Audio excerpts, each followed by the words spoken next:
Okay, so my name's Cristina. I'm from Noblesville, Indiana, and I came here because, honestly, I wasn't sure about leaving the country because it's my first time. So I asked my mother to come, so I make wise choices and don't do anything like that harms me or anything, like just do it smart. But now that she's here, I'm really glad. And the plane ride was really, really long, but overall we made it and we're happy now. And we met a few people in the airport and they were really nice, kind of frustrated. They had a long trip as well. But now that we're here, it's been a real blessing also to help out and bring joy to everybody. I honestly didn't realize how big of an impact of things we're doing, because often back at home, you help out people in the neighborhood and it's just small things and you don't really notice the impact. But I guess when I was hearing the people at church, and not the translated version, but from their own words, it has much more meaning to it and you can really hear it. They're so thankful. They don't even know what to do or say because they have nothing to offer. The biggest thing that they can actually do is just say thank you. They don't know how to show it. They think it's so great how we don't even know them and we come and help them. Yes, out of our own will, out of our own time, and they know we sacrifice something to come. So the food's really good here. I love the fruit.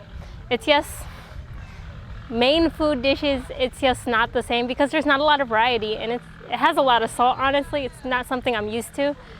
I just wish they had more variety of food because in my culture, Mexicans, we have a whole bunch of things. We have tortas, chiles rellenos, a whole bunch of stuff, tacos dorados, a whole bunch of different kinds of styles to do it, a whole bunch of with different salsas, and you can fill them up with different things. But pupusas, they're so simple and plain and it just seems like the same thing all the time.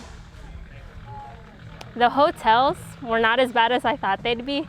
They're actually really, really great, but that doesn't mean I'm not thankful for everything we still have back at home because it's still better. It's just something really nice to actually have here in a foreign country though, because they have air conditioning and they actually have water and it comes out fully. It doesn't come out leaking or just a little. It comes out just right. And it's not super cold or too warm for the weather especially. I think it's just right.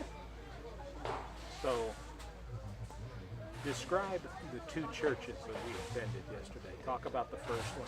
Just describe it, it's pretty much like the one we're building here. So we went to a church the other day, and it was a really, really long ride, bumpy as well. But when we got there, I felt more at home, honestly, because I was raised in a Hispanic church, and as soon as I got off the car, I heard the hymns, and it was wow, I love hearing all the hymns and the songs at church. I love hearing them more in Spanish. I don't know, to me it sounds like it has more harmony or something. It sounds different to me. And when I heard it, I was just so happy and to sing along. And also the people, I don't know about here, I guess it's because they don't know us and they know we're from somewhere else. They probably don't know exactly how we are, but Hispanics are so welcoming and they like to show affection, I guess you can say. And they're so touchy. They hug a lot and they like to shake hands and they like to talk, but I guess they think we don't know Spanish or something as well. So they're oh, I don't know what to do. But it was really, really great. And then the second church, it was filled with children and it was so great to see how jumpy they were. We were setting up the chairs and the tables and bringing them out, and then there was this window, and then this little girl's way, I don't know, she's maybe 3 feet, and she's jumping so high. I can see her through the window, up and down, and she's so happy. And they were all singing and getting ready.